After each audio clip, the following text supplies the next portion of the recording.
Herkese merhabalar. Evkur'a hoş geldiniz. Bugün sizlere tam bir fiyat performans ürünü olan harika bir elektrikli ısıtıcı önerisiyle geldim.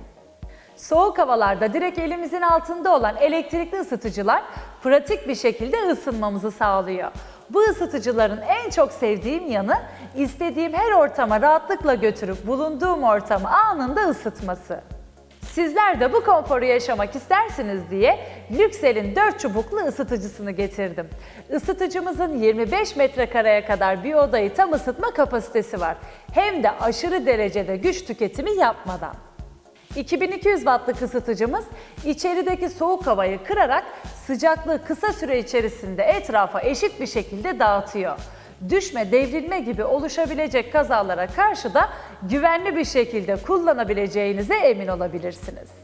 Siz de 2 yıl garantili ürünümüze sahip olmak isterseniz hiç peşinatsız, kredi kartsız 24 ay taksit seçenekleriyle evkur.com.tr internet sitemiz üzerinden veya mağazalarımızdan farklı taksit ve ödeme seçenekleriyle sahip olabilirsiniz.